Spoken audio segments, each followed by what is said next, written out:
21세기 최악의 경제 위기는 월스트리트의 번쩍이는 전광판이나 상하이 증시의 거대한 숫자에서 시작되지 않을지도 모릅니다. 어쩌면 그 시작은 바로 여기 먼지 날리는 베네수엘라의 낡고 녹슨 유전지대일 수 있어요. 사람들은 아주 간단하게 말하죠. 미국이 베네수엘라를 넘보는 이유는 딱 하나, 바로 석유 때문이라고요. 세계 최대 매장량을 가진 나라니까 너무나 당연한 얘기처럼 들립니다. 그런데 만약 그게 전부가 아니라면요? 만약 석유는 그저 세계인의 눈을 가리기 위한 거대한 연막이고 미국이 진짜 노리는 건 우리 지갑 속 달러의 운명과 앞으로 100년의 산업을 지배할 투명한 하얀 석유라면 어떻게 하시겠습니까? 오늘 석유라는 두꺼운 껍데기 속에 교묘하게 숨겨진 미국의 진짜 경제적 야욕을 현미경으로 들여다보겠습니다. 이건 단순히 먼 나라의 국제정치 분쟁 이야기가 아니에요. 바로 당신의 자산 가치가 걸린 우리 모두의 이야기입니다. 안녕하세요. 세상 모든 지식의 뒷이야기를 파헤치는 곳 호기심 다락방입니다.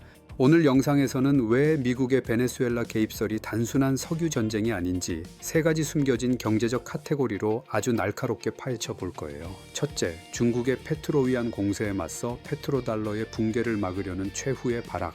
둘째, 4차 산업혁명의 심장, 남미 리튬 트라이앵글을 장악하기 위한 무서운 지정학적 포석. 그리고 마지막 셋째, 무섭게 확장하는 브릭스에 맞서 미국의 뒷마당에 새로운 경제 블록을 세우려는 거대한 계획까지.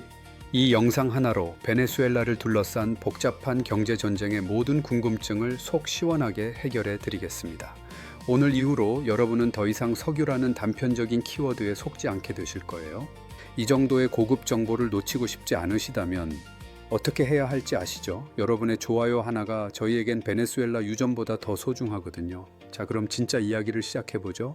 자, 본론으로 들어가서 페트로달러라는 개념부터 아주 쉽게 설명해 드릴게요. 전혀 어렵지 않아요. 이렇게 상상해 보세요. 전 세계 모든 주유소에서 기름을 넣을 때 현금, 카드 다 안 되고 오직 달러로만 결제할 수 있는 시스템이 있다고 말이에요.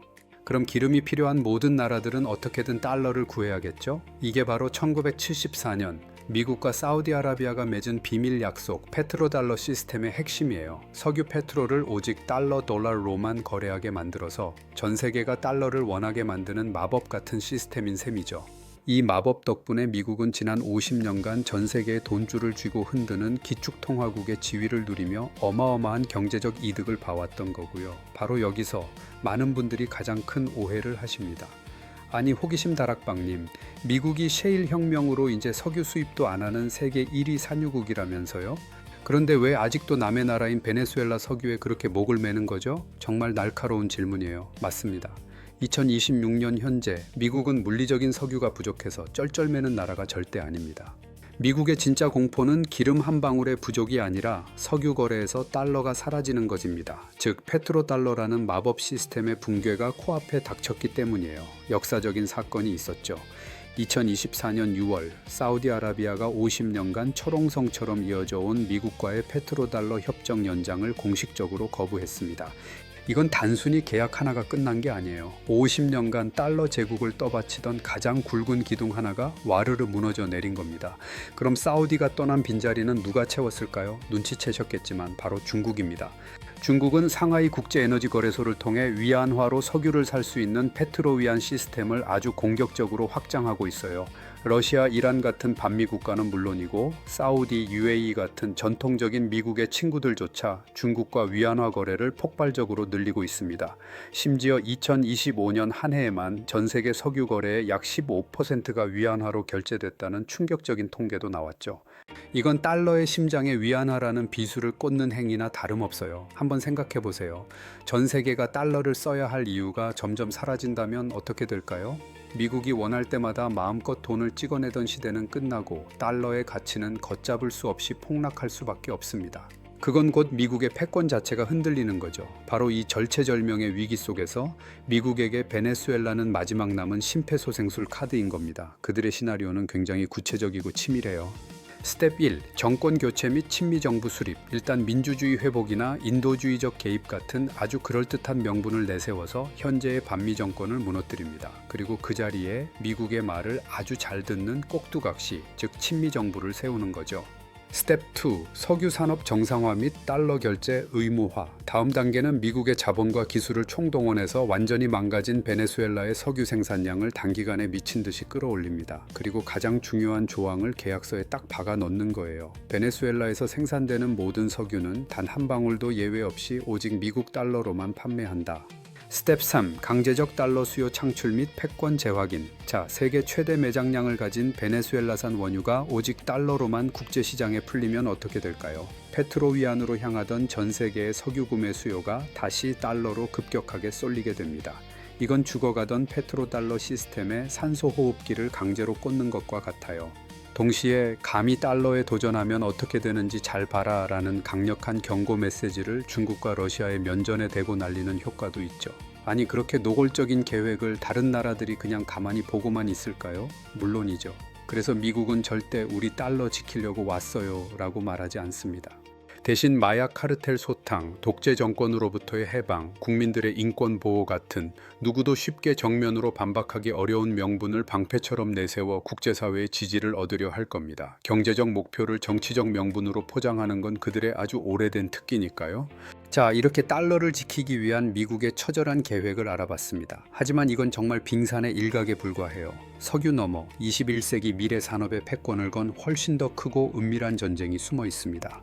바로 스마트폰과 전기차의 심장, 하얀 석유 리튬을 둘러싼 보이지 않는 전쟁이죠. 그리고 베네수엘라는 그 전쟁의 가장 중요한 전략적 요충지입니다. 리튬 트라이앵글이라는 말 들어보셨나요? 볼리비아, 아르헨티나, 칠레 이 세 나라에 걸쳐 있는 거대한 소금 사막 지역을 말하는데요. 이곳엔 전 세계 리튬 매장량의 60% 이상이 그야말로 소금처럼 널려 있습니다. 전기차 배터리, 우리 손에 들린 스마트폰, 거대한 에너지 저장 장치 ESS까지 모든 미래 첨단 산업의 심장인 배터리를 만드는 데 없어서는 안 될 핵심 자원이죠. 그래서 리튬을 하얀 석유라고 부르는 겁니다. 20세기가 검은 석유를 지배하는 자가 세계를 지배했다면 21세기는 이 하얀 석유, 리튬을 지배하는 자가 세계를 지배하게 될 거예요. 여기서 또 한 번 우리의 시각을 비틀어야 합니다. 그럼 미국이 베네수엘라 땅에 묻힌 리튬을 노리는 건가요? 라고 생각하기 쉽지만 아니요. 베네수엘라 자체의 리튬 매장량은 그리 중요하지 않습니다. 미국의 진짜 목표는 베네수엘라를 전략적 발판으로 삼아서 이미 중국의 영향력 아래 깊숙이 들어간 리튬 트라이앵글 전체를 흔들고 빼앗아 오려는 겁니다. 이미 중국은 미국의 뒷마당인 남미에서 지난 10년간 소리 소문 없이 하지만 무서울 정도로 세력을 확장해 왔습니다. 중국의 텐치 리튬, 간펑 리튬 같은 거대 국영 기업들은 지난 몇 년간 수십억 달러, 우리 돈으로 수십조 원을 쏟아부으면서 볼리비아, 아르헨티나, 칠레의 핵심 리튬 광산 지분을 거의 진공청소기처럼 빨아들였어요. 1대1로 프로젝트를 내세워 항만과 철도를 지어주며 해당 국가들의 환심을 샀죠. 마치 이런 식이에요. 이봐 친구, 우리가 조건 없이 돈 빌려줄게. 광산 개발도 우리가 다 해줄 테니 걱정 말고. 대신 거기서 나오는 리튬은 우리한테 먼저 팔아줘. 가격도 잘 쳐줄게. 이런 달콤한 중국식 차관 외교에 재정이 어려웠던 남미 국가들은 속수무책으로 넘어갈 수밖에 없었습니다. 미국이 중동에서 전쟁하느라 정신 팔린 사이 중국은 미래 에너지의 심장부를 거의 손에 넣은 셈이에요. 미국 입장에선 그야말로 발등에 불이 떨어진 거죠. 이 불리한 구도를 단번에 뒤집기 위한 미국의 계획은 다음과 같습니다. 스텝 1. 베네수엘라의 군사 경제적 거점화, 친미 정권을 세운 뒤 지역 안정을 위한 협력이라는 명분으로 베네수엘라의 대규모 미군 기지와 경제 협력 기구를 설치합니다. 그리고 바로 옆에 붙어 있는 전통적 우방국 콜롬비아와 남미의 맹주 브라질과의 연대를 강화해 베네수엘라를 남미 북부의 강력한 교두보로 만드는 거죠. 스텝 2. 리튬 트라이앵글 국가 압박. 이 군사적, 경제적 거점을 기반으로 리튬 트라이앵글의 핵심 3국 볼리비아, 아르헨티나, 칠레를 본격적으로 압박하기 시작합니다. 너희 중국이랑 계속 그렇게 친하게 지내면 우리 미국 시장에 수출하는 농산물에 높은 관세를 매기겠다라고 협박하거나 반대로 중국 기업이 가진 광산 채굴권을 미국 기업에 넘기면 우리가 IMF 구제금융을 받게 도와주겠다는 식으로 당근과 채찍을 동시에 사용하는 거죠. 스텝 3. 공급망 재편 및 중국의 첨단 산업 고립. 결국 이들 국가가 중국에 손을 놓고 미국 쪽으로 돌아서게 만들어 중국을 세계 최대 리튬 공급망에서 완전히 배제시키는 것이 최종 목표입니다. 배터리가 없으면 전기차도 첨단 무기도 드론도 만들 수 없죠. 이건 중국의 미래 산업 발전 자체를 멈춰 세울 수 있는 그야말로 치명적인 한 방이 될 수 있어요. 아니 아무리 미국이라도 주권 국가들을 상대로 너무 노골적인 협박 아닌가요? 맞습니다. 하지만 이게 바로 힘의 논리가 지배하는 국제정치의 현실이죠. 물론 미국은 대놓고 협박하지 않을 겁니다. 자유시장 경제 수호나 투명한 자원거래 확립 같은 아주 그럴듯한 명분을 내세우겠죠. 중국의 불공정한 부채 함정 외교로부터 불쌍한 남미 국가들을 보호해준다는 영웅적인 프레임을 씌워서 말이에요. 자, 달러와 리튬 이것만으로도 미국의 속내는 충분히 무섭습니다. 하지만 아직 끝이 아니에요. 미국의 야망은 여기서 그치지 않습니다. 훨씬 더 큽니다. 바로 남미 대륙 전체를 하나로 묶어 중국과 러시아가 주도하는 브릭스 동맹에 맞설 거대한 반펜 브릭스 연합을 구축하려는 계획입니다. 그리고 그 거대한 계획의 첫 번째 단추가 바로 베네수엘라입니다. 혹시 몬로주에라고 들어보셨나요? 19세기 초 미국이 아메리카 대륙은 우리 구역이니까 유럽 너희들은 더 이상 간섭하지 마 라고 전 세계에 선언한 유명한 외교 정책이에요. 한마디로 자기네들 뒷마당을 철저히 관리하겠다는 거죠. 2026년 21세기에 부활한 액신 몬로주의는 여기서 유럽이라는 단어를 중국과 러시아로 바꾼 개념입니다. 특히 경제적인 측면에서 미국의 뒷마당인 남미에서 달러 외에 위안화나 다른 통화가 유통되고 중국의 경제적 영향력이 커지는 것을 절대 용납하지 않겠다는 강력한 의지의 표현인 셈이죠. 많은 사람들이 아직도 남미 문제를 좌파 사회주의 정권과 우파 민주주의 진영의 낡은 이념 대결로만 봅니다. 이건 20세기 냉전 시대의 프레임이에요. 2026년 현재 남미에서 벌어지는 싸움의 본질은 브릭스 경제권과 미국 중심 경제권 사이의 땅 따먹기, 즉 블록 전쟁입니다. 기억하시겠지만 2024년을 기점으로 브릭스는 사우디아라비아, UAE, 이란, 이집트 같은 자원 부국들을 대거 받아들이며 몸집을 엄청나게 불렸습니다. 이 새로운 거대 연합이 뭉쳐서 하는 가장 무서운 일이 뭔지 아세요? 바로 탈달러화입니다. 회원국끼리 무역을 할 때 더 이상 달러를 쓰지 않고 각자의 통화나 혹은 미래에 만들 브릭스 공동 통화를 사용하려는 움직임을 본격화하고 있어요. 이건 단순히 수수료를 아끼는 차원이 아니라 달러와 국제은행 간 통신협회, 스위프트라는 미국 중심의 금융 시스템 자체를 뿌리부터 뒤흔드는 거대한 도전입니다. 바로 이 브릭스의 거센 공세에 맞서 미국은 자신의 가장 약한 고리이자 가장 중요한 뒷마당부터 단속하려는 겁니다. 그리고 그 계획의 핵심 키가 바로 베네수엘라의 막대한 오일머니죠. 스텝 1. 베네수엘라의 경제 부흥 및 남미의 ATM 역할 부여. 미국의 지원으로 친미 정부가 들어선 베네수엘라의 오일머니가 다시 폭포수처럼 쏟아져 들어옵니다. 미국은 이 돈을 직접 쓰는 대신 베네수엘라가 주변 남미 국가들에게 대규모 경제 지원을 하도록 유도합니다. 마치 남미 대륙의 ATM 기계 역할을 맡기는 거죠. 돈 필요해? 저기 베네수엘라한테 가서 받았어. 우리 친구잖아. 이런 식으로요. 스텝 2. 친메이 경제 블록 결성. 이 막대한 경제적 지원을 미끼로 경제적으로 어려움을 겪는 아르헨티나, 콜롬비아, 페루, 에콰도르 등 주변 국가들을 하나로 끌어들여 강력한 친미 경제 동맹을 만듭니다. 그리고 이 블록 내에서는 오직 달러 또는 미국이 주도하는 디지털 화폐 CBDC만을 사용하도록 규칙을 정하고 영내 무역 장벽을 허물어 미국 기업들이 자유롭게 활동할 수 있는 거대한 단일 시장을 만드는 거죠. 스텝 3. 베우릭스 영향력 차단 및 고립. 이렇게 탄생한 남미의 강력한 달러 동맹은 중국과 브릭스의 영향력이 더 이상 남미 대륙으로 뻗어오지 못하게 막는 거대한 방화벽 역할을 하게 됩니다. 미국의 뒷마당을 완벽하게 통제함과 동시에 전 세계적으로 세력을 넓히는 브릭스를 경제적으로 고립시키는 이중 효과를 낳는 겁니다. 이건 너무 거창한 계획 아닌가요? 그냥 옛날 제국주의적인 발상 같은데요.